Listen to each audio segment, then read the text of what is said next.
Will come to order. I note that a quorum is present. Without objection, the chair is authorized to call a recess at any time.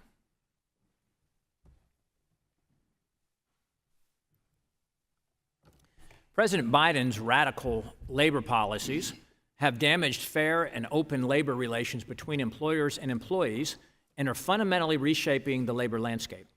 Upon taking office, President Biden declared his intention to govern as the most pro-union president in history.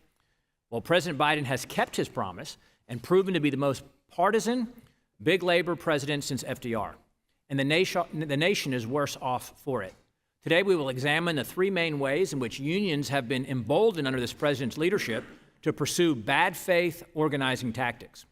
First, unions conduct corporate campaigns to damage a company's image and reputation. Corporate campaigns often involve a range of disruptive attacks, such as frivolous legal challenges, political schemes, or public relations assaults. The goal is to force the company to surrender to union demands, regardless of whether those demands are in the best interest of the business or its employees. These corporate campaigns often lead to another tactic, so-called neutrality agreements. These agreements are often misrepresented as a peaceful way to allow unionization efforts to proceed without employer intervention. The reality is that these neutrality agreements can be coercive and undermine the rights of both employers and employees. They typically implement gag clauses, card check provisions, and force employers to give unions access to workers' private personal information. Finally, unions will install undercover assaults, which is when a union organizer covertly seeks employment at a company with the primary intention of organizing the workforce from the inside and filing frivolous unlabor practice charges against the employer. This is a highly disruptive scheme that harms the business, reduces productivity, and generates employer-employee conflict.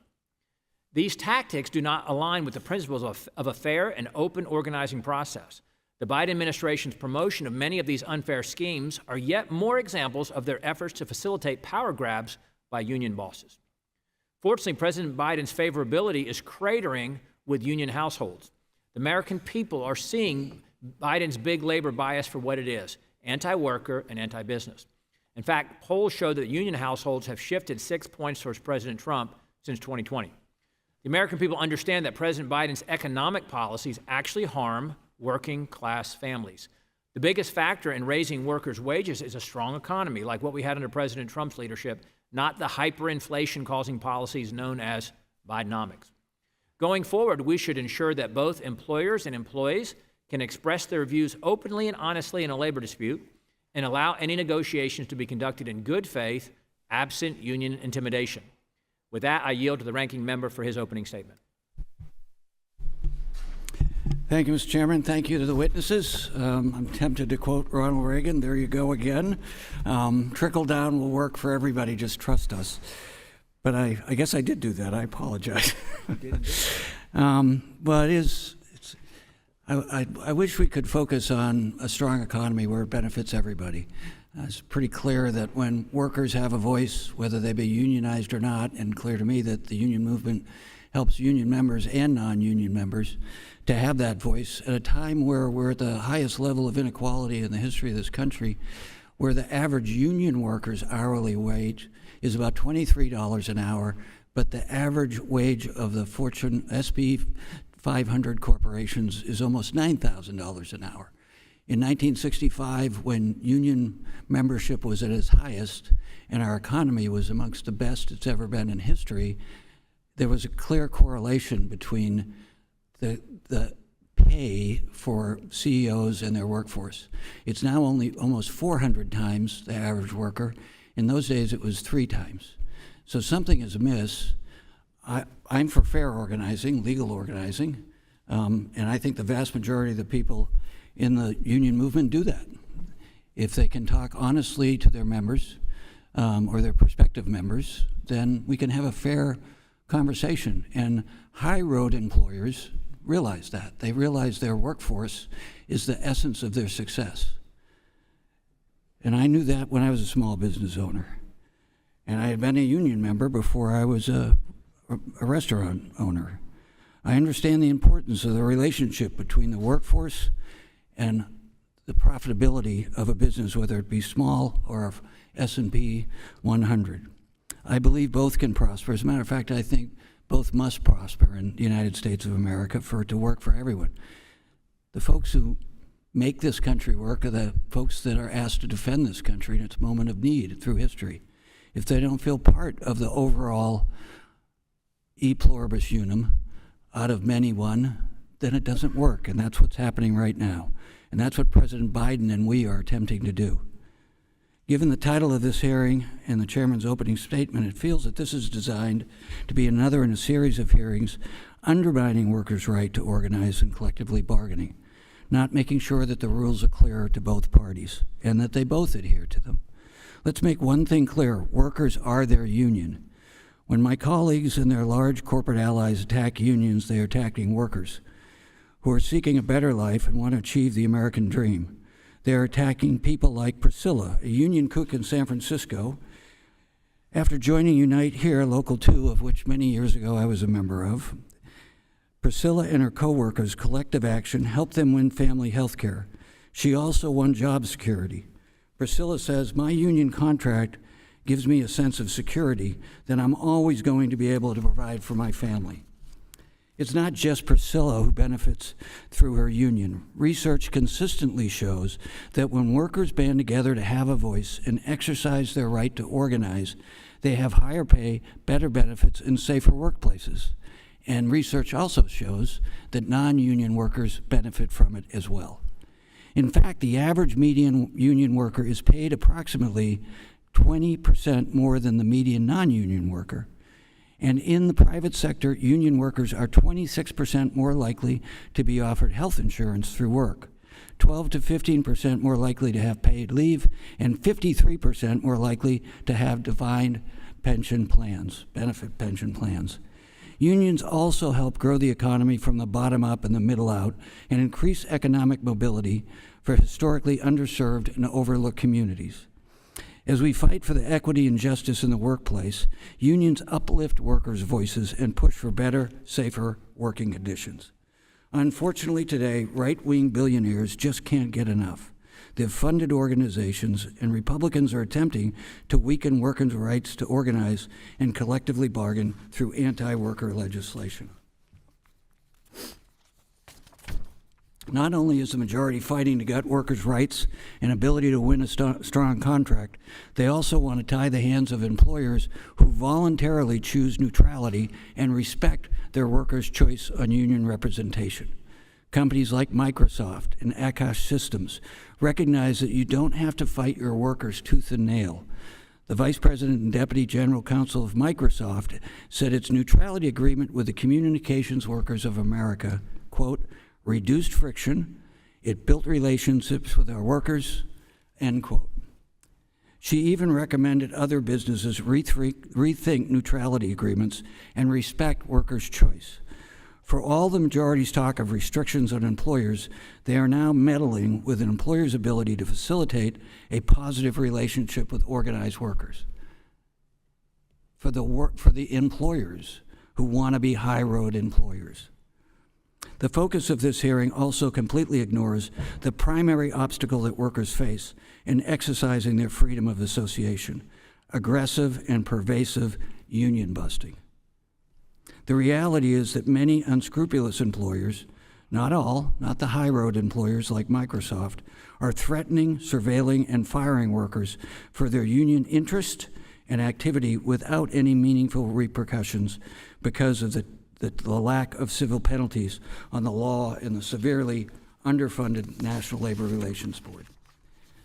The Biden administration has made significant progress towards cracking down on dishonest employers and supporting workers' right to organize and respecting high-road employers. However, we still have a long way to go. That is why we must work together to pass the Protecting the Right to Organize Act, or the PRO Act. I'm proud to join Ranking Member Scott, Representative Brian Fitzpatrick in reintroducing this landmark proposal from last year. The bipartisan PRO Act would rectify the weaknesses in the NLRA and level the playing field in the workplace by strengthening, not weakening, workers' basic right to join or form a union and holding unscrupulous employers accountable. Labor unions have always led the fight towards many of the critical advances in today's workplace, and we will continue to guide workers to securing higher wages, better benefits, and safer workplaces. What's more, unions create workplace democracies. This is a choice, so that workers have real voice in their conditions. An attack on labor unions is an attack on workers and their families. We should keep that front and center during this morning's hearing. Thank you for your time, and I yield back. Thank you, Mr. Saulnier. Pursuant to committee rules, 8C, all members who wish to insert written statements into the record may do so by submitting them to the committee clerk electronically in Microsoft Word format by 5:00 p.m., 14 days after the date of this hearing, which is June 5, 2024. Without objection, the hearing record will remain open for 14 days to allow such statements and other extraneous materials referenced during the hearing to be submitted for the official hearing record. We'll now turn to the introduction of our distinguished witnesses. And our first witness is Mr. William Messenger, who's the Vice President and Legal Director for the National Right to Work Legal Defense Foundation, located in Springfield, Virginia. Welcome, sir. Our next witness is Mr. Michael Alcorn, who's a crew member for Trader Joe's in Hatfield, Massachusetts. Welcome. Our third witness is Ms. Lynn Reinhardt, who's a Senior Fellow at the Economic Policy Institute in Washington, D.C. Welcome. And our final witness is Mr. Stephen DeLee, who is the Director of Labor Policy for the Mackinac Center for Public Policy in Midland, Michigan. Welcome, sir. We thank the witnesses for being here today, and we look forward to your testimony.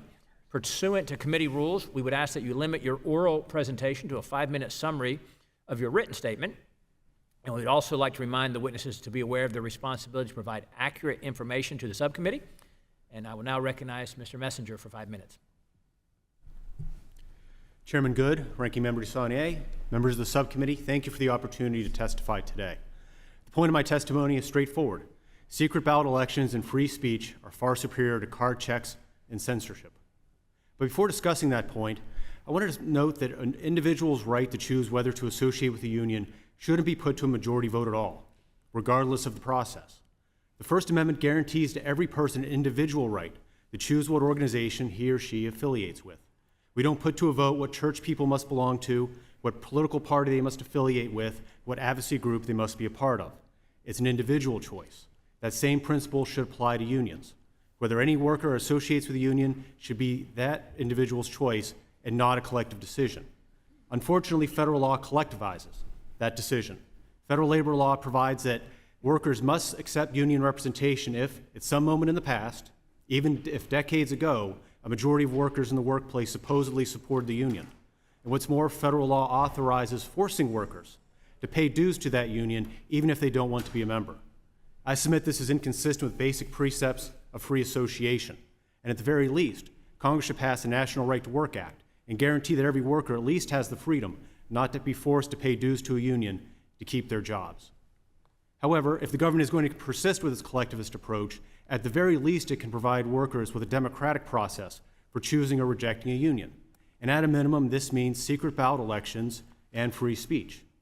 Secret ballot elections and free speech are the backbone of our political process and the political process of any nation that could call itself a democracy. With a secret ballot, voters can vote their conscience without worrying about intimidation or threats. With free flow of information, they can make an informed decision. Unfortunately, union organizers often attempt to rob employees of their right to votes in a secret ballot and of their right to free speech with union organizing agreements. And in these agreements, try to supplant that process with card check and with censorship of employer speech about unionization. And I submit that's nothing like a democratic process. I mean, just imagine if the ruling party of a third world nation decided to use such a process instead of having secret ballot elections for political office. Instead of having elections, the ruling party would go around to people's homes and workplaces and collect votes for the party. Instead of free speech, only the ruling party would be allowed to campaign. Campaigning by the opposition party would be banned. And if and when the ruling party collects the majority of votes from the citizens, the ruling party is declared the winner in perpetuity and does not have to stand for re-election. That's very similar to what employees face under union organizing agreements. Union organizing agreements generally supplant secret ballot elections with card check recognition, where union organizers go to employees' homes and into their workplaces to collect votes for the union, mainly by getting them to sign union membership cards. Union organizing agreements almost always contain gag clauses that censor the employer from speaking about unionization. therefore ensuring that employees only hear one side of the story, that spun by the union. And if and when the union collects cards from a majority of employees, it presumptively becomes the employee's representative forever, because nothing in the National Labor Relations Act requires that unions stand for re-election.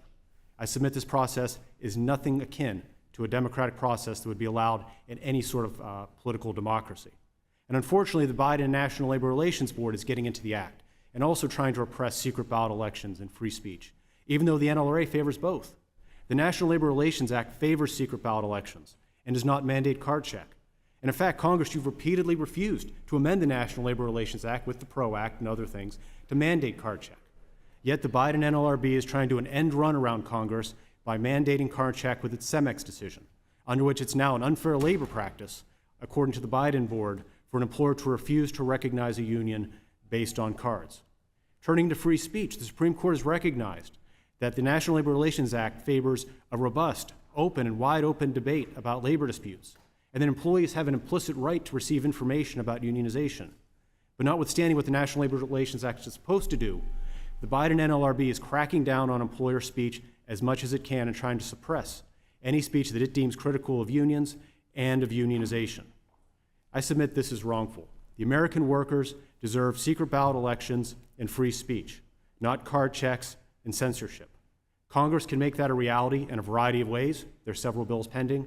And in fact, the National Labor Relations Board could go a long way to fostering elections and free speech if only it would stop trying to throttle both and enforce existing law against union organizing agreements.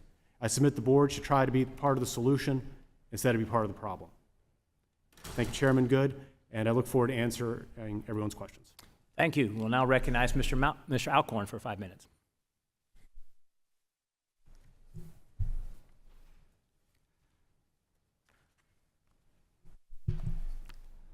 My name is Michael Alcorn. I've been a crew member at Trader Joe's for nearly 10 years. Thank you for allowing me to share my experiences with the Trader Joe's United Union at my store in Hadley, Massachusetts.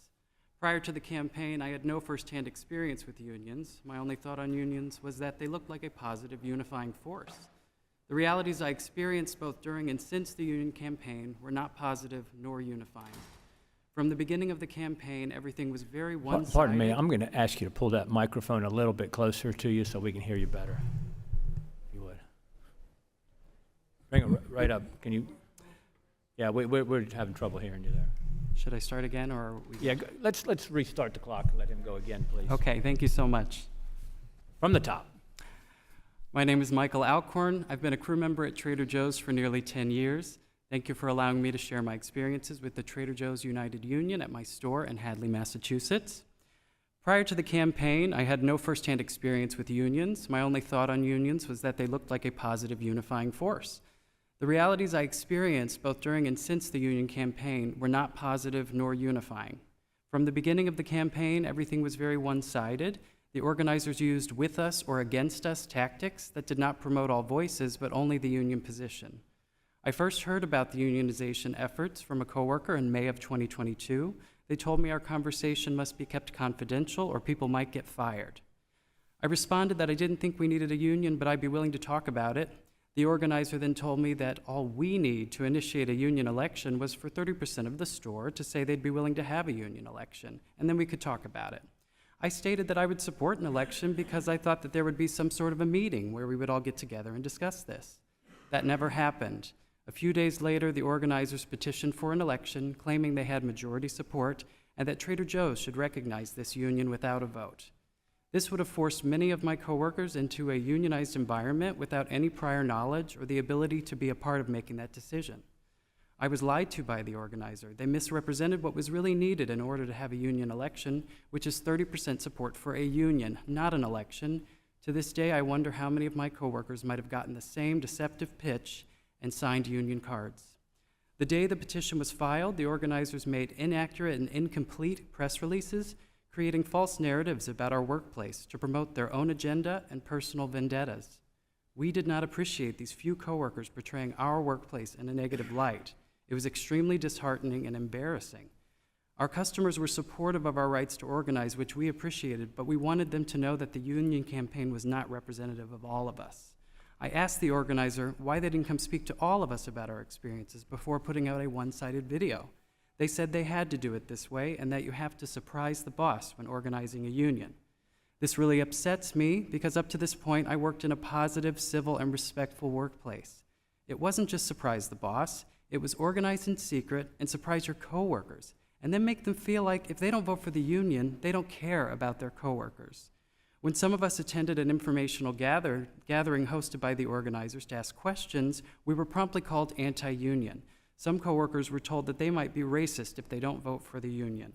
It became clear that not only was the union going to attack Trader Joe's, they were attacking the credibility of any member of the collective in opposition to unionization. Anyone speaking up was smeared by the organizers as moles for the company, incapable of having any credible concerns or independent agency. After an organizer realized I wasn't on board, they told me that they couldn't answer any more of my questions because they needed to focus on the people who would help them win. I called the NLRB, expecting them to be able to offer some advice and to see if the organizers had any duty to disclose information that would be relevant to their representing me should they win. The NLRB agents told me that it makes sense that the organizers would only talk to the people who already support the union. Anyone voicing any concern was essentially excommunicated. We were made to feel as if we would not be represented if we were not on board before the vote. Many of us were devastated when the union won. People who were against the union were harassed in the parking lot after the results were announced. Shortly thereafter, with only selective notification, the union held an officer election. Only a quarter of the collective were present. Of those, a few handful voiced their concerns, having an election without notifying everyone. The union proceeded anyways. I was later told by a coworker that one of the organizers told them they purposefully didn't advertise the election so that they could get the right people in.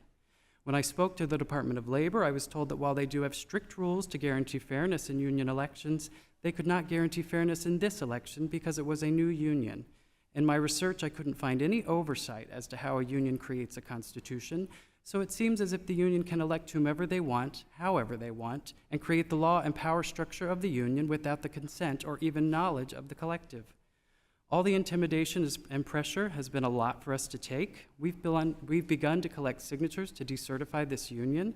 They've done nothing but be adversarial, misleading, exclusive, and discriminate against anyone who challenges or disagrees with them. It seems their only tactic is to paint Trader Joe's as a bad company while also seeking to silence those of us who don't agree. Supporting workers should mean supporting all workers, not just pro-union workers. Workers should never have representation imposed upon them. Not all unions are good. We are not dumb, and Trader Joe's didn't union bust us not to vote for this union. This was a bad faith union. Thank you. Thank you. We'll now recognize Ms. Reinhardt for 5 minutes. Thank you. Good morning, Chairman Good, Ranking Member DeSaulnier, and members of the subcommittee. Thank you for inviting me to testify today. My name is Lynn Reinhardt. I'm a senior fellow at the Economic Policy Institute, which is a nonprofit think tank here in Washington, D.C., that focuses on economic issues as they affect working people. This hearing is taking place at an exciting time. Workers are organizing at their workplaces at levels we haven't seen in years. Support for unions is at its highest in decades, particularly among young workers.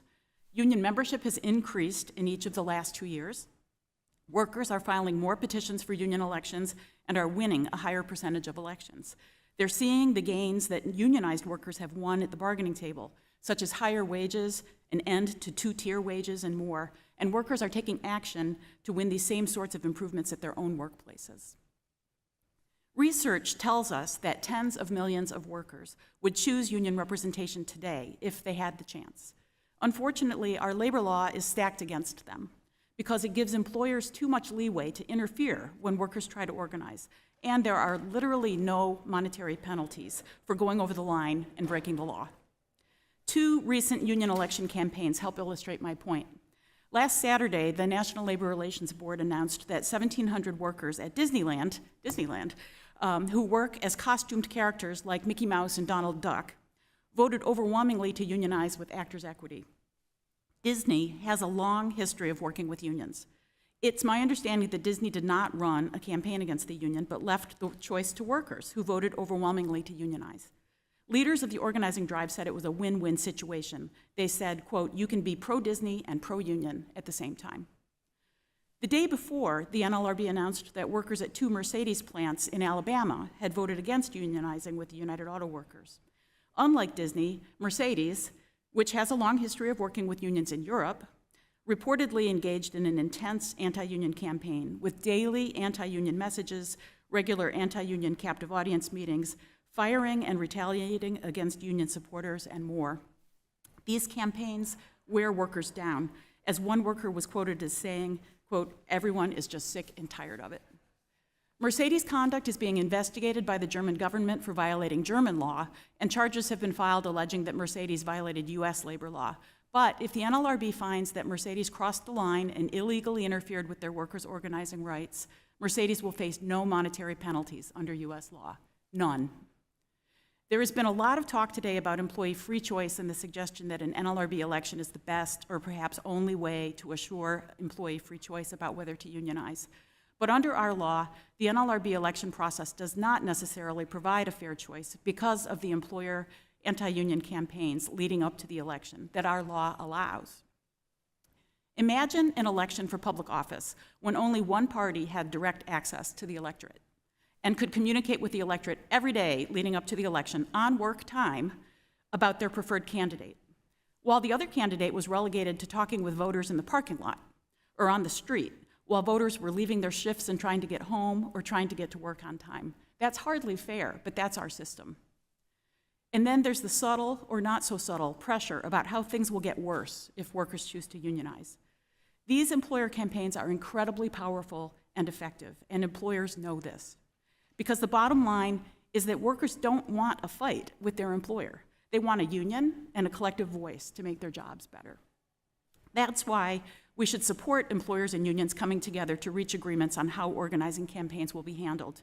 There's nothing improper about these agreements. They lower the temperature, establish basic ground rules, and in so doing, they actually facilitate employees having a free choice about unionizing, which is everybody's goal and is what our law is supposed to protect. We should support these agreements, not criminalize them, as one of the bills being discussed today would do.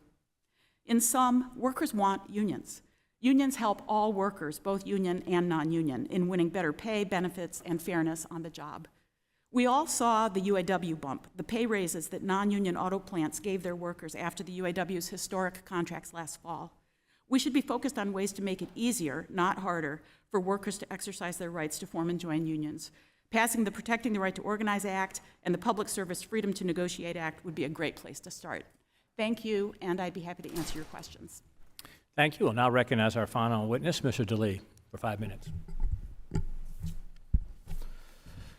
Chairman Good, Ranking Member Dessigné, and members of the subcommittee, good morning and thank you for having me.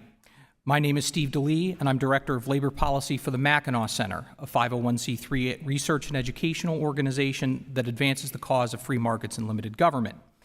I'm here today to support policies that will better enable workers to make a free choice about unionization in the workplace. These policies are necessary because the current administration, including the National Labor Relations Board under Chairman Lauren McFerrin, have encouraged the adoptions of policies that favor unions over workers. Today, I would like to discuss those policies, as well as 3 bills that advance the cause of worker freedom, namely the Employee Rights Act, the Workers' Choice Act, and the Start Applying Labor Transparency Act. For decades, unions have been aggressively pursuing an organizing strategy based on a process known as card check, which is an alternative to the traditional secret ballot election. Secret ballot elections are the gold standard for unionization determinations, and both the NLRB and courts have recognized as such.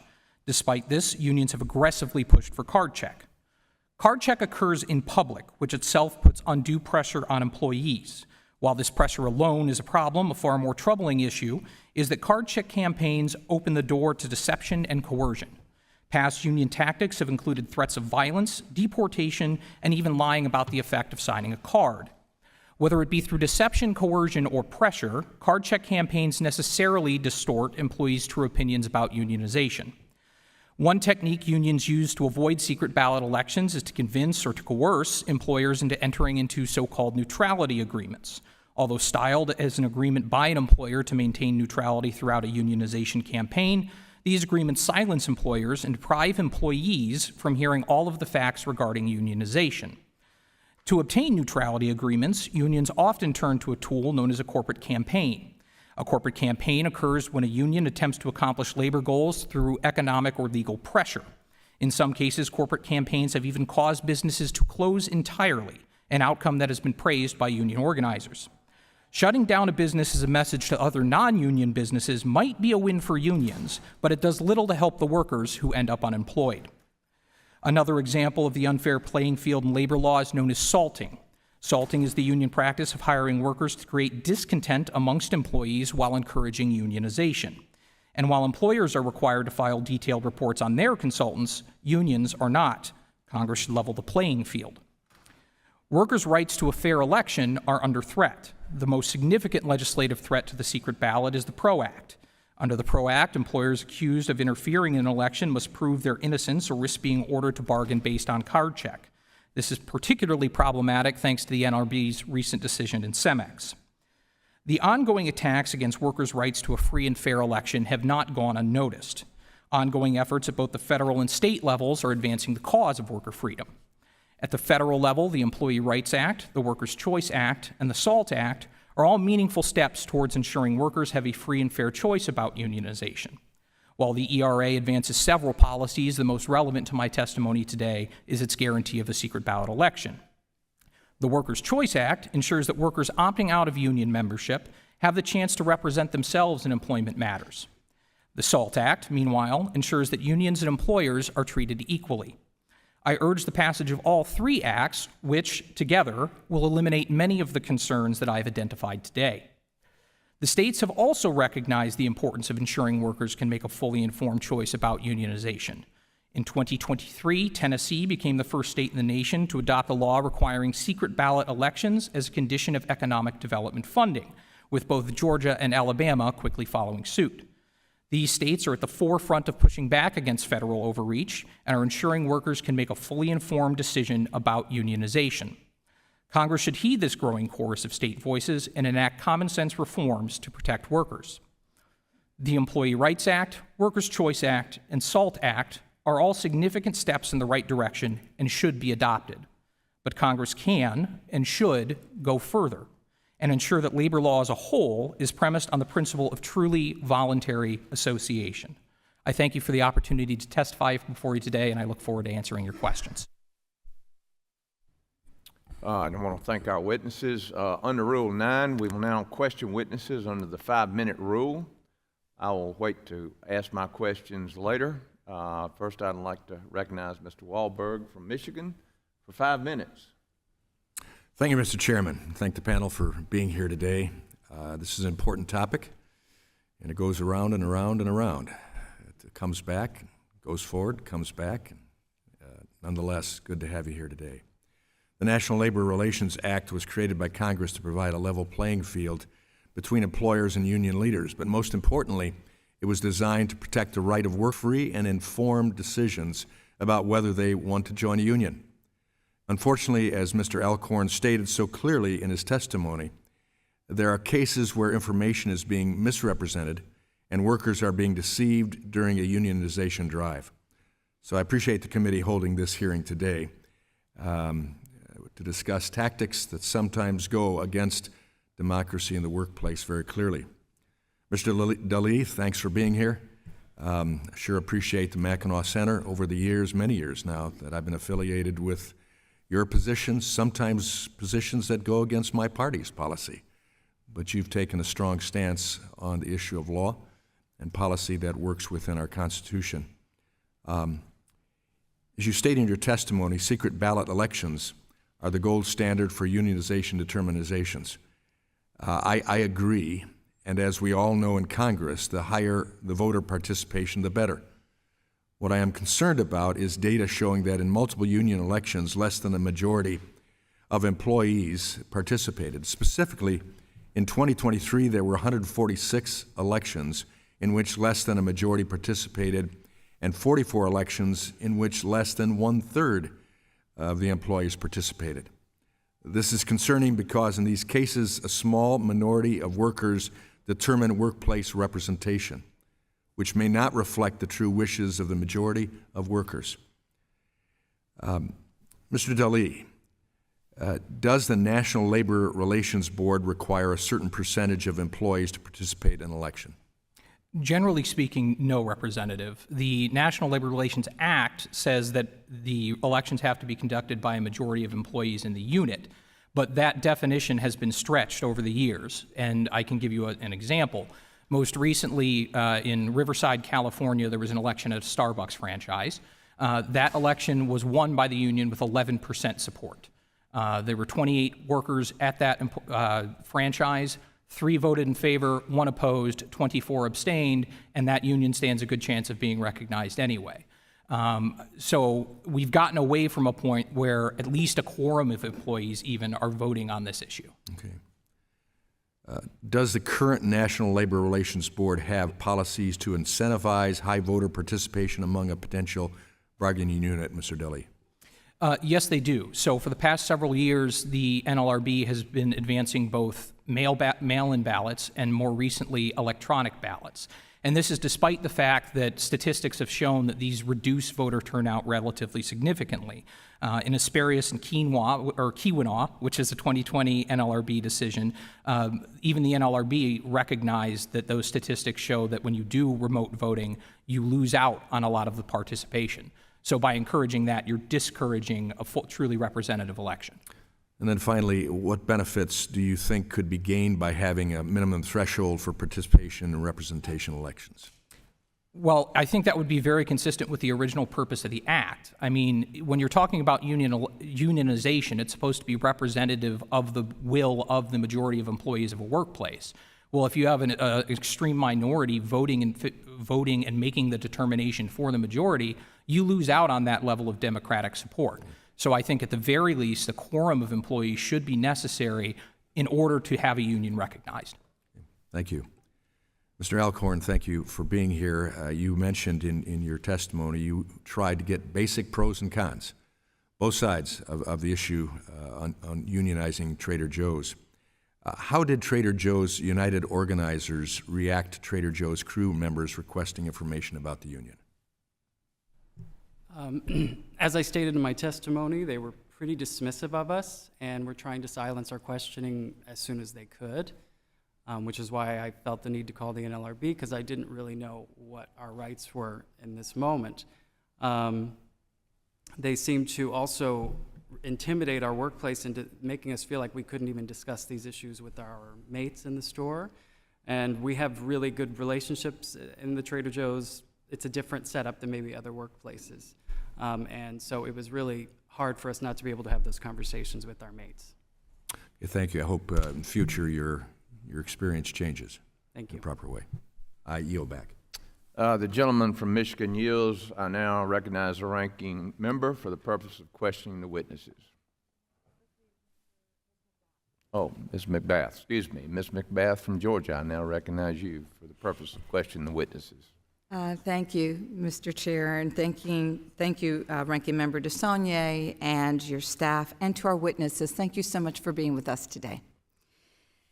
This is the 5th anti-union and anti-worker hearing that the majority has held this Congress.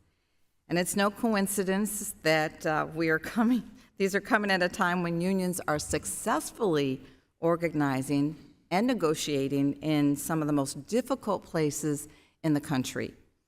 And instead of addressing the working conditions and the wages that are driving this wave, my colleagues would rather change the rules now that they feel that they aren't getting their desired effect of suppressing union membership.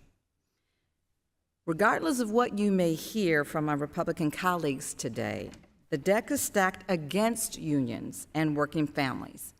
And to say otherwise is to undermine American workers and their families in favor of companies that time and time again violate federal labor laws. The stakes in these negotiations are not even. When a store is closed due to shutdown attempts to organize, or workers illegally fired for exercising their right to organize, they lose their livelihood. They wrongfully lose their ability to provide for themselves and their families for weeks, for months, or sometimes even a year at a time. Even if the National Labor Relations Board comes back in a few months with a finding that the company did indeed violate the workers' rights, the paychecks have simply stopped. Their kids still need to eat, their lights must still stay on, and their rent is still due.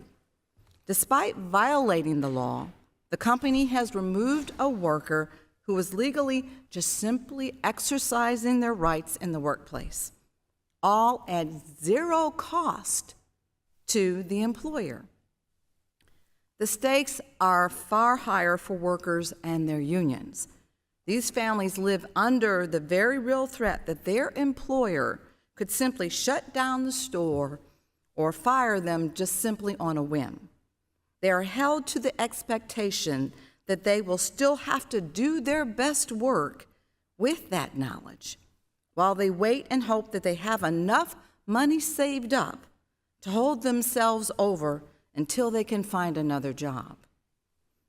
Companies can move on like nothing happened while workers lose their main source of income and face life-altering consequences for themselves and for their families. These are entirely different levels of impact that we're talking about here this morning. These misguided attacks on unions and working families are simply wrong. Instead of changing the rules to make it harder for workers to organize, we should be doing what we can to ensure that every American worker can exercise their right in the workplace without fear of being wrongly terminated. Ms. Reinhart, can you use what time that we have left remaining in my 5 minutes to discuss how important it is that we fully fund the National Labor Relations Board? Thank you. Thank you for your statement and for that question. It's essential that the National Labor Relations Board be fully funded, which it is not currently. It's very underfunded relative to the task at hand. The National Labor Relations Board is responsible for protecting the organizing rights of 100 million workers, and they receive about $300 million a year. And it's been flat funded for a very long time, except for an increase a couple of years ago. And what this means is that the National Labor Relations Board, particularly in the regions, is very understaffed, the workload is very high, and case processing is very slow. So to the example that you provided in your comments about a worker being illegally fired for being pro-union and trying to organize a union at their workplace, the investigation of that charge is slow. The NLRB's action to try to seek recourse for that worker is slow because they simply don't have the resources that they need to move cases promptly and efficiently. It's truly a case of justice delayed is justice denied. And the last thing I would say on that is that under the National Labor Relations Act, unlike many other labor and employment laws, workers don't have a right to bring their case forward on their own. They are completely dependent on the National Labor Relations Board bringing their case on their behalf. So if the board is underfunded and they can't move the case, then the worker is really out of luck, which is a terrible situation for workers to find themselves in. Thank you. Thank you, and I yield back the balance of my time. The gentle lady from Georgia yields, and now I recognize myself for 5 minutes for questions.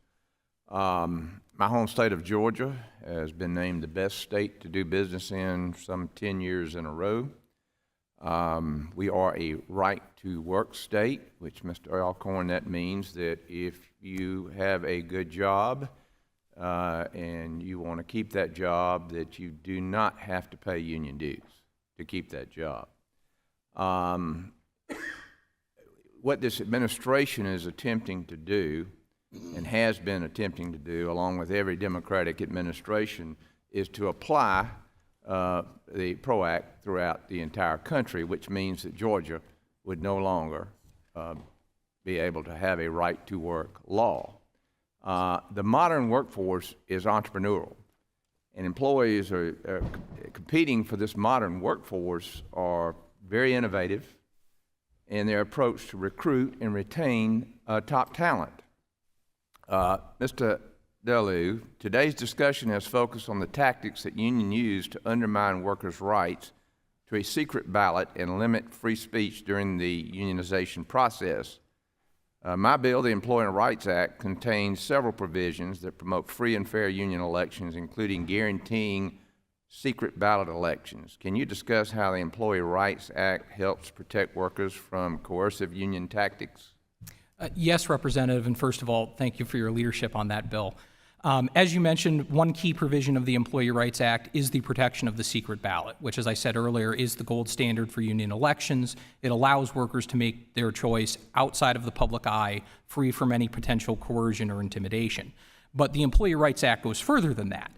It also requires workers to opt into any union political spending. So right now, workers who are hoping to opt out of that have to go through a somewhat arcane process to exercise a right under a case called Communication Workers v. Beck, whereas an opt-in system would remove that burden from workers, but still allow workers who support union political activity to spend as they so choose. It also enshrines the independent contractor standard. That would be a much more clear standard. Our current independent contractor standard is relatively subjective and murky, which is very difficult for, as you put it, entrepreneurs and small businesses to be able to comply with. It also clarifies a joint employer standard to ensure that when a unionization election happens at a franchise level, it's a truly representative local decision as opposed to a top-down approach adopted by the overarching franchisor. In addition, my bill, the Truth Employment Act, ensures employers are not required to hire salts who enter the hiring process for the purpose of unionizing a workplace or to put the non-union company out of business. These salts are paid union agents and have no obligation to disclose their union affiliation with their employer or coworkers. In contrast, if an employer hires a consultant to discuss the impacts of unionization with workers, the employer must disclose his or her identity, compensation, and activities. The consultant is also required to disclose similar information. Your written testimony mentions recent polling on the subject of union salts. Can you discuss the results? Yes, I can. So this poll was conducted, I believe, in 2022, and it talked, or 2023 actually, and it requested public feedback on salting. What it found is that 75% of those who were polled wanted equal disclosure from employer and unions on salting. 59% thought that elections featuring union salt should be thrown out entirely, and 62% thought that employers should be able to ask in a job interview if an applicant was a salt. So the bottom line is the polling showed that the public overwhelmingly favors an organic, free choice over a manipulated or manufactured one. Yep, and again, I've said it over and over again, the American people just want choice here and not to be forced. Mr. Alcorn, to follow up on that response, do you believe salting is deceptive, and what is your opinion of this practice? Yes, I do believe it's very deceptive. I think there's no question about that. I think if people want to organize, they should do it in an official capacity, not in a deceptive or secretive way. I think workers deserve to know who they're working with and what their intentions are. That's workers' rights. I want to thank you, and to reiterate, my Employee Rights Act provides essential protections for workers' rights, choices, and freedoms, including ensuring political and privacy protections and guaranteeing secret ballot elections. And with that, we will recognize Mr. Norcross for 5 minutes for questioning. Thank you, Chairman. And now the other side of the coin. First of all, thanks for having a hearing. I'm not sure the name of the hearing is completely accurate or what's reflective of what I call the real world and most Americans' real world, but I get it. Listen, it's getting close to election time for a lot of folks, and they're certainly going to say whatever they need. And that's what it's interesting. We talk about SALT and the ability that we have to be truthful and disclose. Wow. Take the presidential race and then let's have that conversation, huh? We have to be truthful and not deceptive. That somehow the elections for a union, there are not enough people voting. Well, not enough people voting and not a majority for a union election, yet we have a president who not only didn't get the majority of the people, didn't even get the majority of the vote, yet he's our president. But that's different over there. Union elections have to be different. Listen, if you want to do real polling, you go to the numbers of people, workers who want a union. overwhelmingly, approaching 70%. If you go down the line here today, less than 0.5% would know what assault is. That's the reality of what's going on. What is going on is people just want to have a voice in their workplace. They're not out to bankrupt people. We can all each pick out anecdotes on what's going on, this horrible issue, but the vast majority of people just want to have a say in their workplace. And that's an issue. So when we look at the issues around SALT, they're volunteers, the vast majority of them.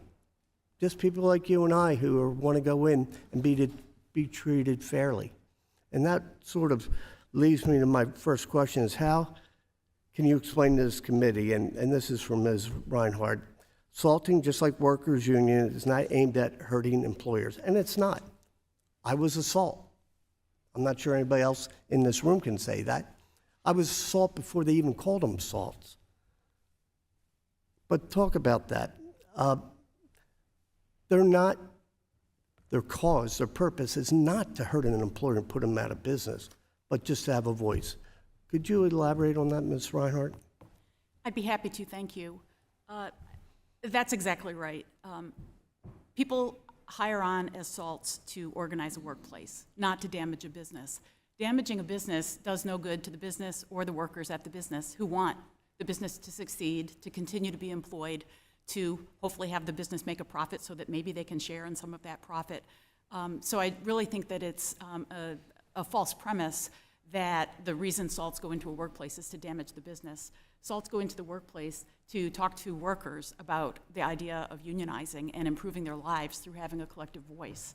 And the other thing I'd like to mention about SALTs is that to the extent a SALT is employed by a labor organization, that is disclosed currently under the very extensive financial reports that unions are required to file now and have been required to file for years under the Labor Management Reporting and Disclosure Act.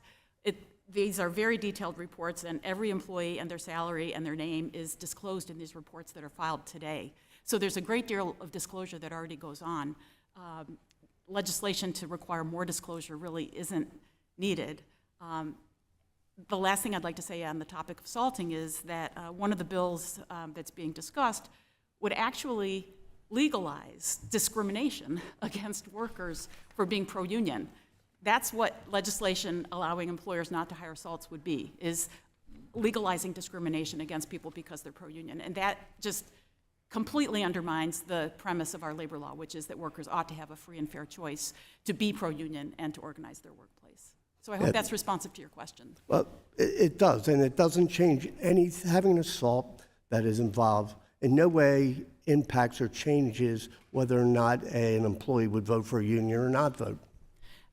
Exactly, and I think that's another really important thing to bear in mind. An employee in the workplace who's a SALT and pro-union gets one vote.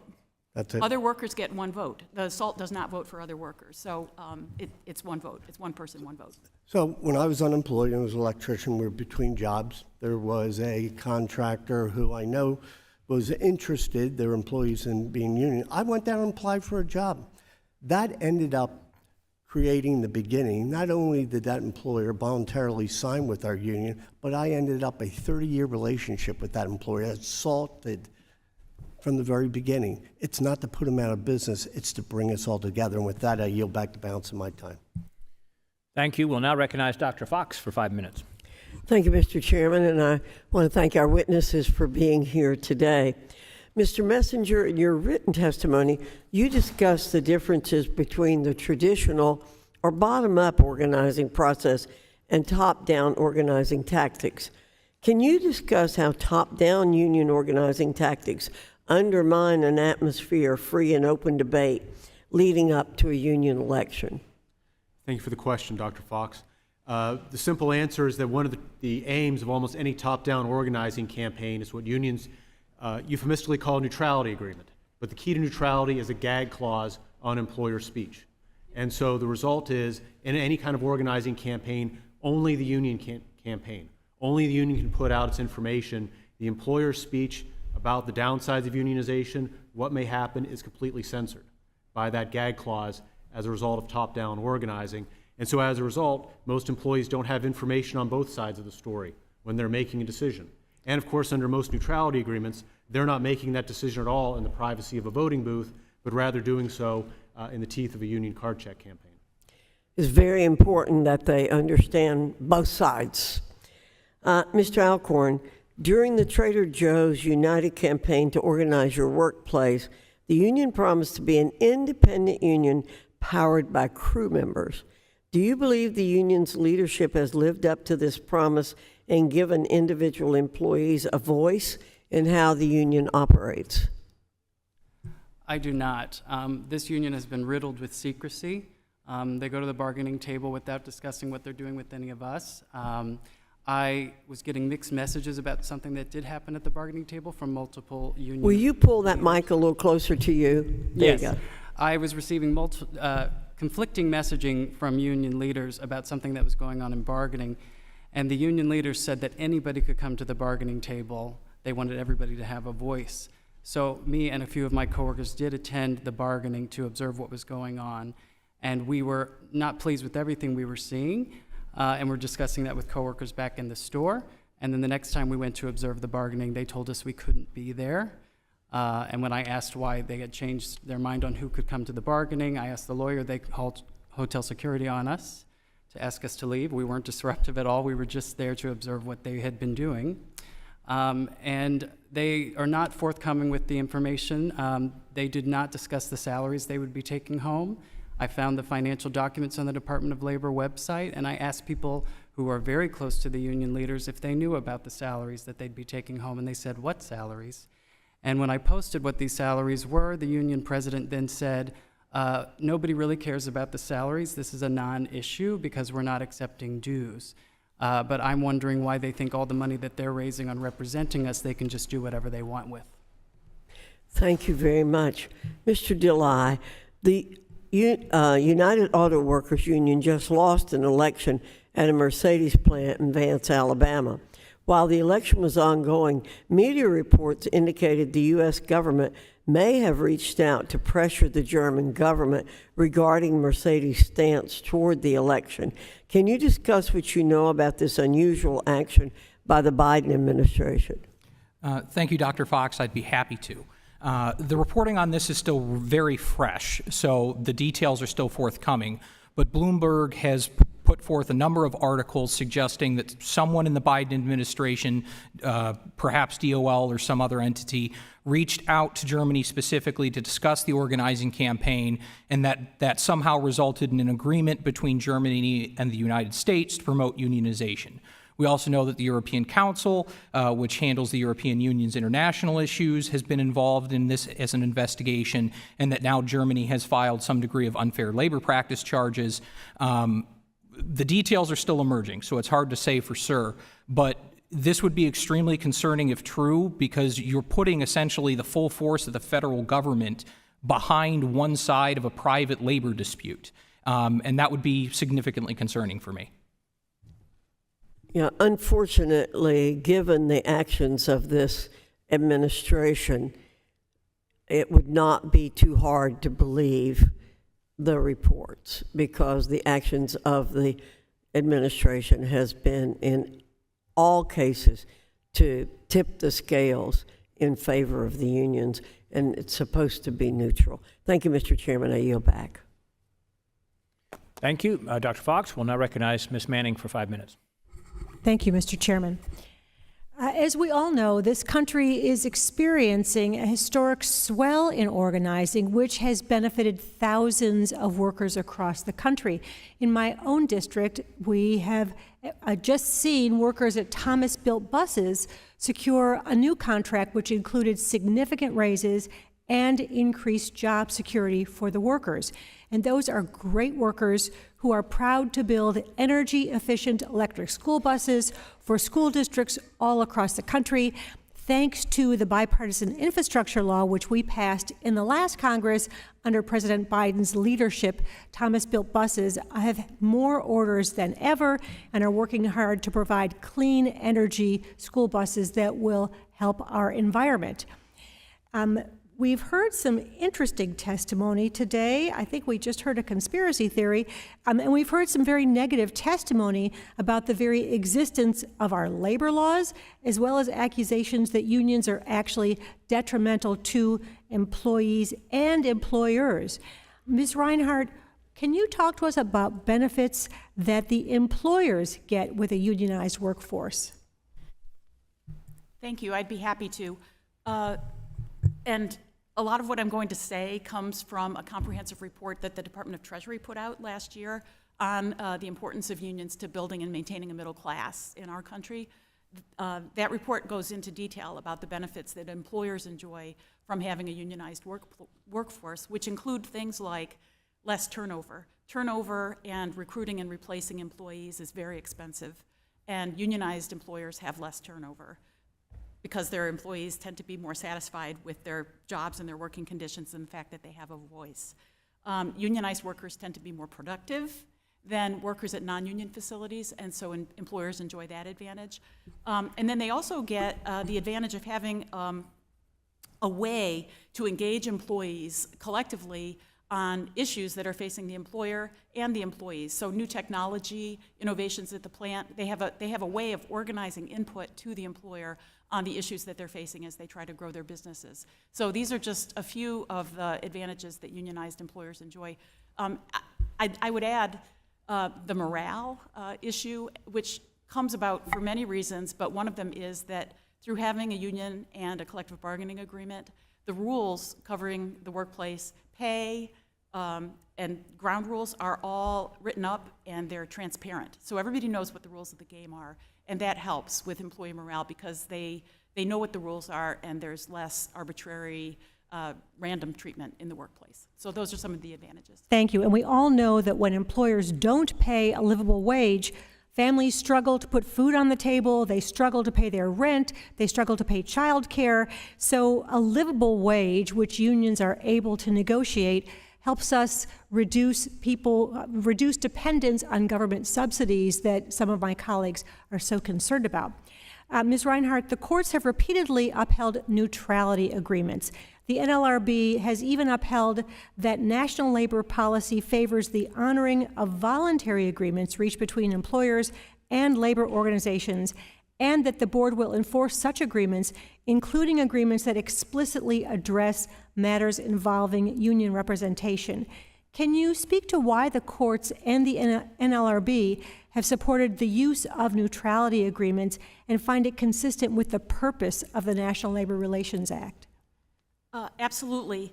So voluntary recognition has been established practice since before we even had a National Labor Relations Act. It's a situation where employers voluntarily agree to recognize a union based on majority support and decide that they're not going to go through the whole elongated, prolonged NLRB election process, which can be very contentious and it can cause a whole lot of delay. I think the important things to point out about voluntary recognition are, one, that it's voluntary, so employers don't have to agree to it, and in fact, the NLRB's recent CEMEX decision, which has been characterized as mandating voluntary recognition, actually does no such thing. It says employers may voluntarily recognize, and they can choose not to, and they can file an election petition. It's their choice. It's voluntary. And fundamentally, the idea here is that employers are within their rights, and many choose to enter into a relationship, a collective bargaining relationship with their workers' representative more constructively and without a fight, because that starts them off on a better foot, and they can work collaboratively to grow their business and not have a fight. Thank you. My time has expired. I yield back. Thank you. We'll now recognize Mr. Burleson for 5 minutes. Thank you, Mr. Chairman. In reading the 2022 Gallup poll, it indicated most workers, after taking that poll, only 11% non-union employees described themselves as extremely interested in joining a union, and 58% said that they were not at all interested in joining a union. And when you add to the fact that 90% of people who are in a union have never even voted to be in the union that they're forced to pay dues to. You know, when I'm back home, I hear often from people who say that there was once a a need that is less and less there for workers. Their unions were once served a great purpose has a diminishing role, and so I wonder if that's what's being reflected in these polls. Is it Delhi? Delete, Representative. What are your thoughts on that? What's causing the diminishing desire to see a benefit or value in being a member of a union? Well, I think there's a number of factors. For one, the legal environment that we're in has changed since the 1950s. There are significantly more regulations at both the state and federal level prohibiting all sorts of behaviors from safety to discriminatory practices that weren't in place back then. So I think that's one factor. But I think a larger factor is that the American worker has changed. Unions are still operating as though it's 1955, and Ford, GM, and now Stellantis own 80% of the auto industry. And that's just not the case. We are in a different economy. Workers want different things. They want the ability to make a choice freely and fairly and without interference.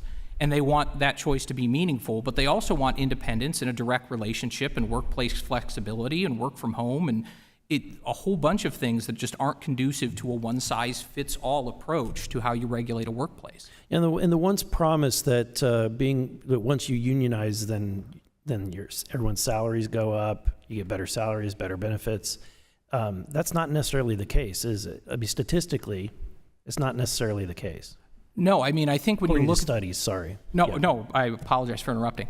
No, when you look at the data, you can't just take the average and assume that it applies equally across the states. $100,000 in California is very different than $100,000 in South Carolina.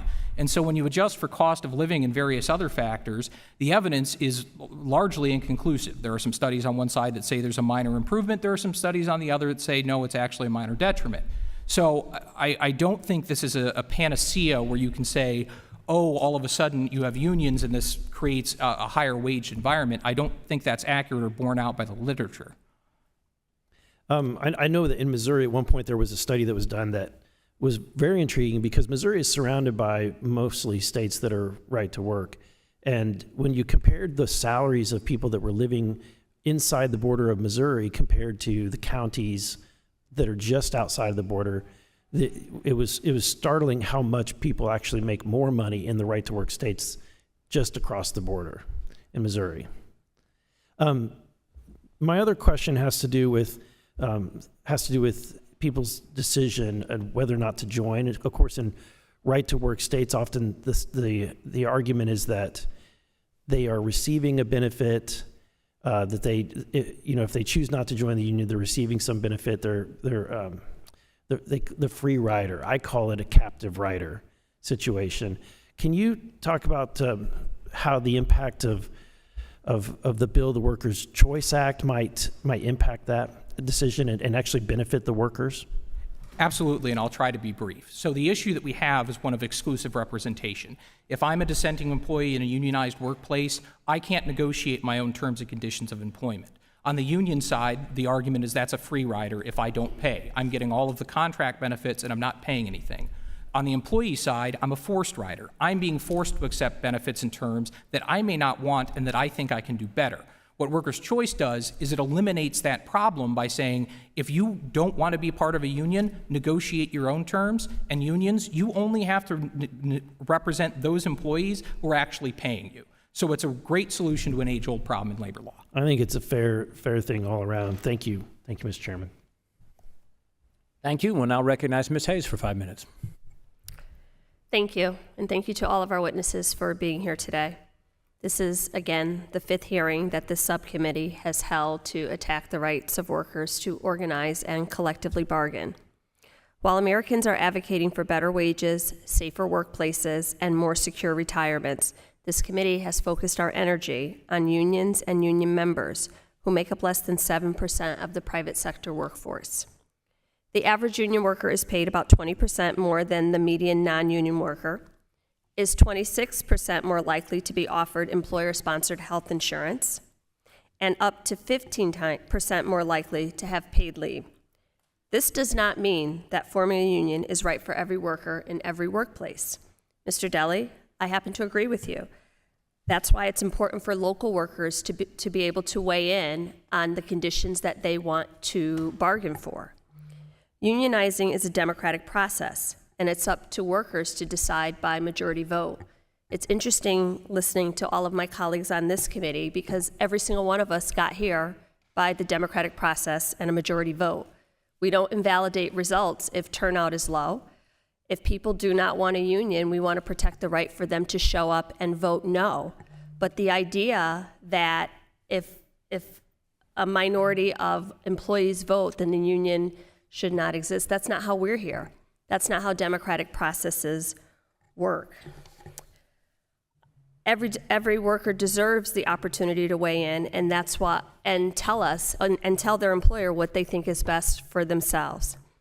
However, many workers are not provided with a fair opportunity to consider the benefits or the drawbacks of unionizing because their employers take advantage of weak enforcement laws or pressure and punish them for organizing efforts. This year, the NLRB has opened 15 cases relating to unfair labor practices in my district, compared to only 3 cases for unions seeking representation last year. I'm a co-sponsor of the Protecting the Rights to Organize Act, which would provide greater clarity on the organizing process for workers and employers and ensure that workers and employees, and ensure that employers follow the law. I just also want to say that as representatives, once we are elected, we represent everybody, even the people who didn't vote for us. So the idea that not participating in the process invalidates it is incredibly problematic and not even something that we abide by here. Ms. Reinhart, what tactics do unscrupulous employers use to undermine the agency of workers in an organizing drive? And how would the PRO Act ensure that workers can make these decisions free from employer interference? Thank you for that question. Unfortunately, there's sort of a standard playbook that employers follow when they want to defeat an organizing drive. The first thing they do is fight the petition for a union election, if one has been filed before the National Labor Relations Board, and draw it out and litigate issues that really don't need to be litigating, and use the time that they buy to then run a campaign against the union. Kind of like what we saw down in Mercedes, captive audience meetings, a barrage of anti-union messages, bring in the supervisors to tell workers under their supervision that the boss doesn't want a union. That is standard playbook. Hire third-party anti-union union busters to come in and basically run the campaign. And these campaigns are very, very effective and really do deny workers a free and fair choice about whether to choose representation. However, workers still do vote to have a union. And in that instance, then sometimes you have a situation where an employer will drag out the bargaining process. We are seeing this with some major employers today, dragging out the bargaining process to try to basically undermine the union, discourage workers, and hope that somebody will file a decertification petition and get rid of the union. And the problem with all of this is that we really don't have adequate remedies under our labor law to address this conduct. If an employer illegally fires a worker for being pro-union, there are no penalties. There are no penalties against the employer for that act, and it takes forever for the case to get processed. And so under that legal regime, the law is just really too weak as it's currently drafted. And the Protecting the Right to Organize Act would address this situation by removing some of the employer interference from the election process, establishing real penalties when employers break the law, and providing a process for workers and unions and their employers to reach a first agreement when workers organize. So it would go a long way at leveling the playing field and making real workers' rights to organize. Thank you. My time has expired, so I'll submit my next question, but I thought that hearing that whole and complete answer was very important to this process. With that, I yield back. Thank you. We'll now recognize. Ms. Reinhart, first of all, thank you to all of our witnesses for being here today. The district that I represent, Pennsylvania's 7th district, which is known as the Lehigh Valley, home to the late, great Bethlehem Steel, has a rich history of organized labor. For over a century, unions have been the backbone of the American workforce, advocating for workers to have fair wages and safe working conditions and reasonable hours. My colleagues across the aisle claim that the balance of power favors unions, but that is simply an inaccurate claim. The law does not inherently favor unions. Rather, it attempts to strike a balance between the interests of workers and employers. Legislation such as the National Labor Relations Act, the NLRA, and the PRO Act, which I supported, aim to ensure fairness and stability in labor relations by providing guidelines for collective bargaining, protecting workers' rights to organize, and prohibiting unfair labor practices by both employers and unions. Ms. Reinhart, research shows that 75% of employers force workers to attend captive audience meetings to listen to anti-union speeches by management. Can you confirm that, and can you tell us how this coercive tactic denies workers the ability to make independent decisions on unionizing? Thank you. Yes, I can confirm that research shows that 75% of employers approximately conduct captive audience meetings, and something around that number also hire third-party union busters to come in and help them run their anti-union campaigns. And the problem with the captive audience meetings is that they are so coercive. They're on the employer's property, they're on work time, the employer runs the meetings, and employees get the message. They get the message loud and clear that their employer does not want them to unionize. And often, unfortunately, the conduct of captive audience meetings is accompanied with other conduct, such as firing or discriminating against pro-union workers. And I assume these captive meetings don't include a balanced view where unions are invited in to also give a presentation. Oh, no. Thank you for that clarification. The union has no ability to get inside the workplace and talk to workers about the benefits of unionization as a general matter. If they've reached a ground rule agreement with an employer to allow for some access, then that's an exception to the rule. But as a general matter, union organizers cannot come into the workplace and talk. And so on that point, can you clarify whether unions truly have the same level of access to workers as employers do during organizing efforts? I can clarify that unions absolutely do not have the same level of access to workers compared to employers. Okay. And can you give us an idea of what the access is for unions to be able to talk to employees? How does that work? Well, under our law, employers are allowed to keep out non-employees. And so if a union organizer is not an employee, they can't come into the workplace unless there's some public area in the workplace. And so they have to stand in the parking lot if the parking lot's open, or they have to stand on the street, literally on the street, to try to talk to workers as they come and go from work. So it's absolutely not equal. The access that employers and unions have to workers. Great, thanks. And you know, a member of the majority, meaning my colleagues across the aisle, recently introduced the so-called Workers' Choice Act. Great title, sounds logical. In your testimony, though, you state that this bill would create chaos in the labor management system. Can you expand on that? Yes. So in my view, the problem with the Workers' Choice Act is that it would undermine the collective bargaining system by which you have the union representing workers and the employer sitting at a table to negotiate over work rules and pay and benefits for the entire workforce. If you have that, but individual workers are then allowed to opt out of that system and negotiate separately with the employer, it just creates a chaotic situation where the employer is having to deal with multiple entities. It opens the employer up to a risk of giving favorable treatment to some versus others, which might be illegal. It's going to open up all sorts of problems on the shop floor with people being worried about preferential treatment and favoritism. So and therein lies the chaos that you referred to, and Correct. I guess it belies the term collective bargaining, the whole idea being bargaining on behalf of a collective or group of people. Is that fair to say? That's exactly right. I'd also like to point out that under our labor law, right now, there's nothing that prohibits an employer from dealing with a members-only union that is less than a majority of the workforce. If 20% of workers decide they want to be a members-only union, an employer can work with that union under current law, and they don't. And the reason they don't, I think, is because of this chaos point that we've just been talking about. Thank you very much. hard. With that, I yield back. Thank you, Mr. Chairman. Thank you. And now I recognize my good friend from Virginia, Mr. Scott, for 5 minutes. Thank you, Mr. Chairman.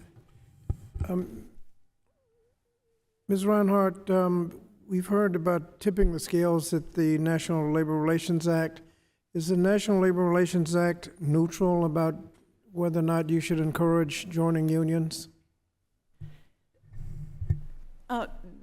The National Labor Relations Act encourages the practice of collective bargaining.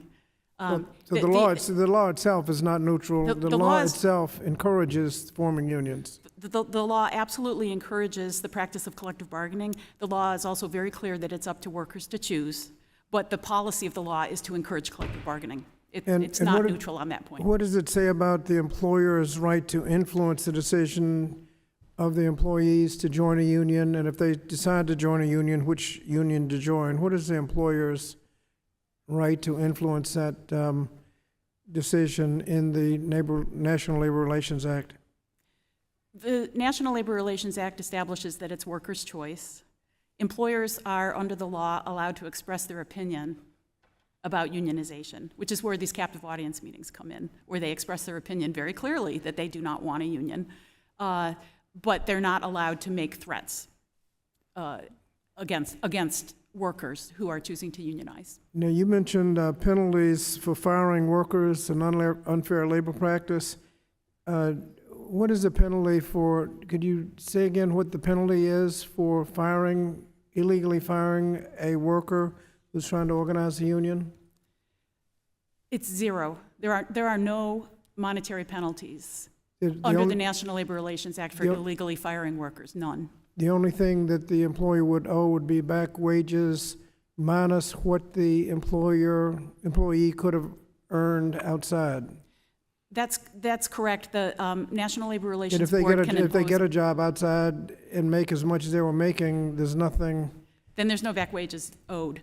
There may be some related expenses. The NLRB came out with a decision a few months ago to make clear that they want, if workers have other expenses like the cost of buying health insurance while they were out of a job, that those costs can be recovered as well, but there's no penalties and there's no damages. All that's after the fact, and the employer was able to send a mighty loud message to everybody else as to what happens. Yes, it tends to undermine union organizing campaigns in a major way. And there seemed to be a question about benefits of the union being inconclusive. Anything inconclusive about the value of joining a union in terms of salary? Studies have repeatedly shown that unionized workers enjoy better pay, better benefits, better health and safety. I really am not familiar with the literature that suggests otherwise. Everything I've read is to the contrary. That it's about 20% additional salary, more likely to get health benefits, more likely to get pension. Exactly. And I think it's also important to point out that non-union workers benefit from those union standards because employers raise wages to compete with unionized employers. So everybody benefits. And you've seen this in the union elections in Mercedes where they were increasing the pay to try to avoid the union. And eliminating two tiers, which was another key issue of workers. And they did it really, I think, in response to what the UAW accomplished in the negotiations last fall. The gentlelady from Connecticut, Ms. Hayes, mentioned the fact that we're elected many times with the minority of the people voting for us. Yesterday, I understand that in a special election in California, the winner is going to come to Congress with less than about 10% of the population of his district voting for him, and he will be welcomed in Congress just like everybody else. Let me ask you a quick question on salts. How do you tell under this legislation, how would you tell an illegal salt from somebody who just supports unions? That's a great question.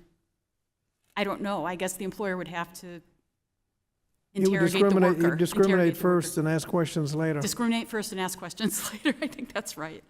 Thank you. Thank you, Mr. Chairman. I yield back. Thank you, Mr. Scott. We'll now recognize the ranking member for 5 minutes. Thank you, Mr. Chairman. Ms. Reinhardt, the neutrality agreements, Microsoft, 100,000 people were affected. Tell me a little bit more about that. Why are so many high road employers? And what I mean by that expression are people who are both union employers and non-union employers who pay competitive wages and benefits, pay their taxes, and bring the country up altogether, union and non-union. So in this instance, a company like Microsoft applying a Neutrality Act to negotiations for 100,000 affected people. Tell me more about that. And then in the context of some of your other comments today about whether Americans want to be in unions or not, or Mr. Alcorn, I'm sorry to hear your story. Of course, there are hundreds of stories that could be told on both sides of that. I will take your story at face value, and it upsets me as a pro-union person when people start to bend the rules on either side too much.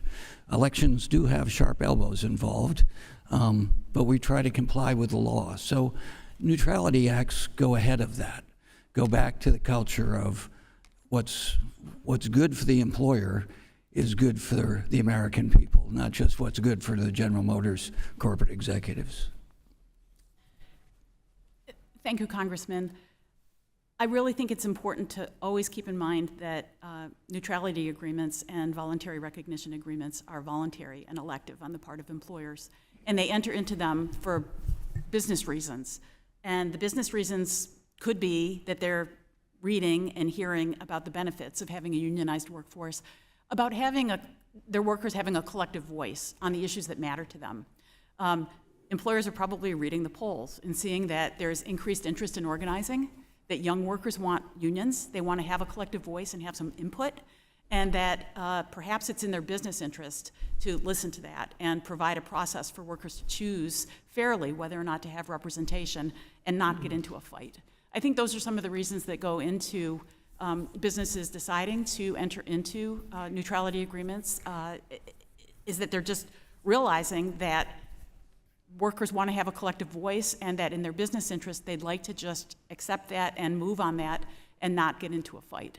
Just on a macro level, and I know the chairman's sick of me talking about me about John Kenneth Galbraith and Thomas Piketty, but Galbraith said there should be countervailing institutions, political institutions would be my word, between wages and capital. Piketty talked, fairly agnostically from my perspective, of the history of when capitalistic societies get too one way or the other. Right now we're a big diversity, not that capital's wrong, but the discrepancy between the balance between wages goes to the question about, do unions help that? Galbraith argued that you needed unions as a countervailing institution to capital. Could you speak to that a little bit, which goes to Mr. DeLay's question about going back to the 50s, which I respectfully disagree with. He's also sick of me quoting Eisenhower about only a fool would stop an American worker from trying to organize. But could you speak to that a little bit? Sure, and I have to say I was confused by the comments about workers running away from unions because the evidence is absolutely to the contrary. Union membership is up 200,000 for each of the last 2 years. It's up, not down. And petitions for union representation elections are up this year by 35% at the National Labor Relations Board. That tells us that workers want unions. And I think that some of what's going on here is that workers are tuned into what you have pointed out, the discrepancy between their pay and CEO pay. And they're feeling like they should get a little bit more of the pie in their own pockets to help meet their needs. We saw this in the negotiations last fall with the big three automakers, where the automakers were making tons of money and the CEOs were making tons of money, and the workers were really demanding a much larger share of the pie for themselves and for their livelihoods. And they were able to win very important raises through the bargaining process. And then what happened to other Japanese companies, I can't remember, was Toyota, Honda, that didn't have union representation? What did they do after the UAW's action? Yeah, interestingly, they raised pay significantly for their workers. Which seems intuitively that shows that the union movement specifically in that instance helped non-union people, which I would argue as a customer of Trader Joe's, that also happened, that the people work there, they like the environment, they're non-union, but they could go to work at Safeway. Exactly. Thanks, I yield back. Thank you. I now recognize myself for 5 minutes. Appreciate our witnesses enduring with us through the process here. We're almost finished. Mr. Messenger, as we've discussed today, labor unions often force employers to sign a contract requiring the employer not to interfere with the union's attempts to organize. The Democrats' position, as demonstrated by their holy grail, the PRO Act, is embrace a union or close your doors. These so-called neutrality agreements handcuff employers while the unions get free rein to prey upon the employees. And as you know, a key provision of many neutrality agreements is the gag rule that prohibits the employer from saying anything negative about the union before an election, even though a union may end up ultimately destroying the company. Can you discuss, again, the role that employers should be able to play before a unionization vote's taken? Yes, the National Labor Relations Act favors robust, uninhibited debate about unionization. Congress actually enacted Section 8C of the NLRA just to facilitate and foster that kind of debate. So employees can hear both sides of the issue when they make their decision, preferably in a voting booth. Gag clauses, of course, deprive employees of both sides of the story about unionization and therefore hinder their ability to make an informed choice. What about any free speech concerns with the restrictions that are placed on employers? Well, the gag clause generally prohibit employers from saying anything about unionization or the union. In fact, in some organizing agreements, the gag clauses require that the employer say something favorable about the union to try to encourage the employees to unionize, which sometimes is sort of difficult to accept because usually employers are coerced to enter into these agreements. So they're coerced into saying something that they don't even believe.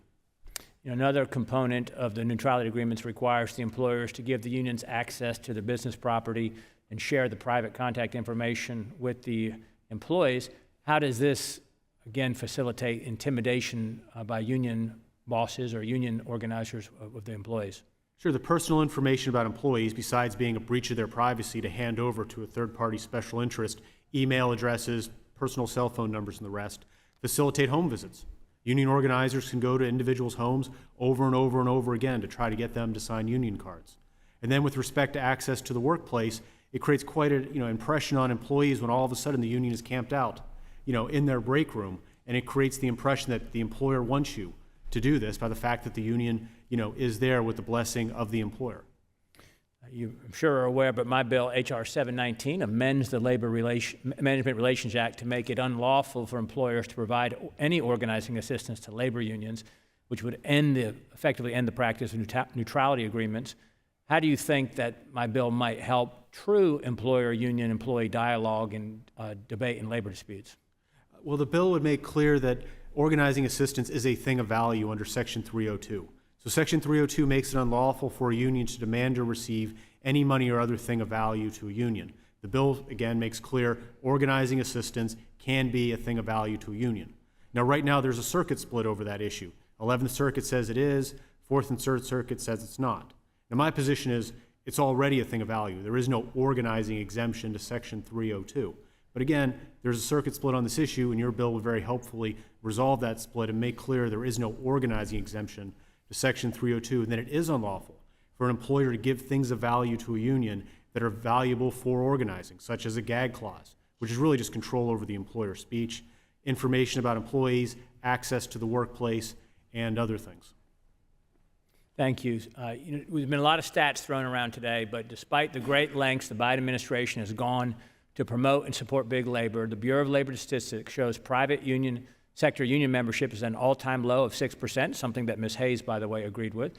A 2022 Gallup poll found that more than 58% of Americans not currently in a union have no interest in joining one. More than 90% of workers represented by a union under the NLRA today never voted for the union that represents them.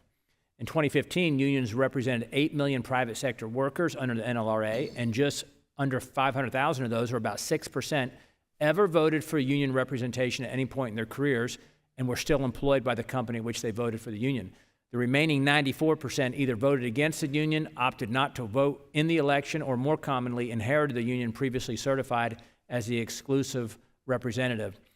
In a 2022 Gallup poll, non-union workers reported, and this does not surprise me after working in an auto factory with a union, but non-union workers reported being more engaged, enthusiastic about their work and their workplace than union members.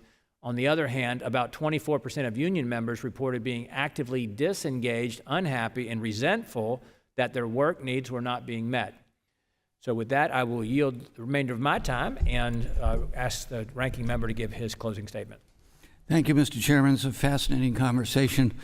Louis Brandeis once said that we can have concentration of great wealth in the hands of very few Americans, or we can have democracy. We can't have both.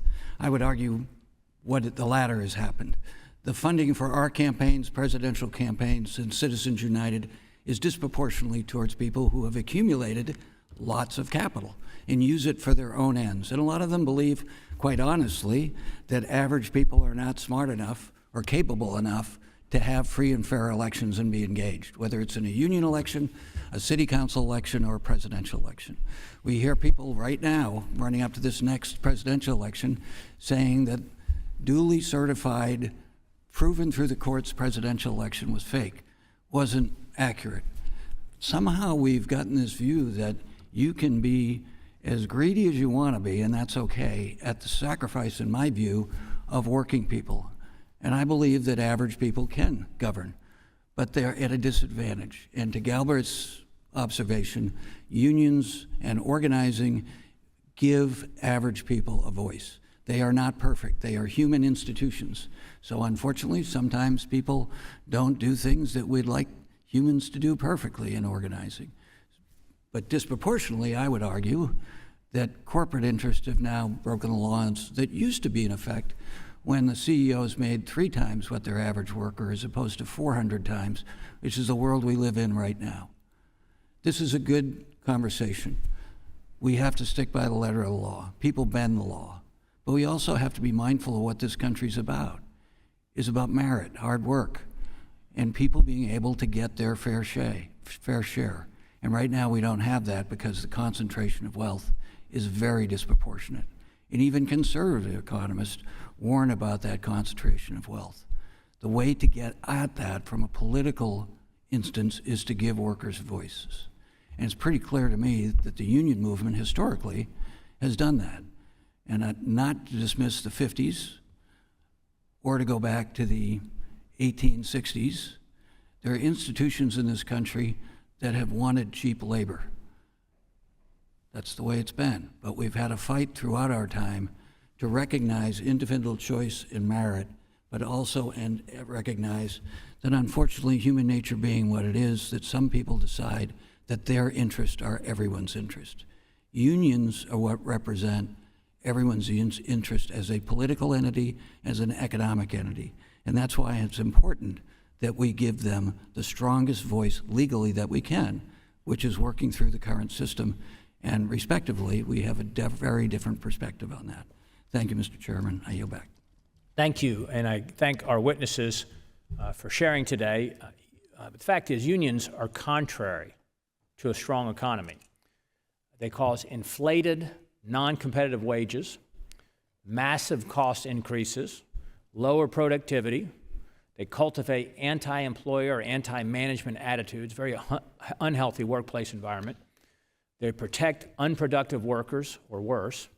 In short, the value of unions have long expired with long-passed legislation that corrected former poor working conditions. Healthy competitive market pressures and American culture make unions unnecessary at best and truly harmful at worst. The ranking member was correct, to paraphrase his opening remarks. Employees don't have to fight their employers tooth and nail. But that's what unions tell them they need to do, and they should work together for their shared mutual interests. My union experience working in an auto factory was more similar to that of Mr. Alcorn, by the way. And unions have long outlived their usefulness, and Americans overwhelmingly agree, as only 6% of those in the private sector, again, are part of a union. And according to a Gallup poll, only 11% of non-union employees describes themselves as, quote, extremely interested in joining a union. 58%, on the other hand, said they're not interested at all. So that makes it 5 times as many non-union employees who are strongly against a union versus a number who are strongly for a union. That's why we have the lowest unionization numbers today, because this isn't the work environment of the 1930s. Employers today have more laws and regulations governing what they do than ever before. Employees have more choices, flexibility, and benefits than ever before. While we can continue to work to improve opportunities and conditions for workers today, we don't need to cling to yesteryear and we certainly shouldn't tolerate deceptive union tactics that undermine workers' choice. We cannot allow big labor to continue their despicable practices that harm employers and undermine employee rights. It's wrong to pit workers and employers against each other. Republicans have actual legislative solutions. My legislation to end neutrality agreements, Representative Owen's SALT Act to expose workers who are only there to stir up trouble, and Representative Burleson's Workers' Choice Act, which promotes the right to work. So I hope our committee can continue to advance these policies that will protect workers. And without objection, there being no further business, the subcommittee stands adjourned.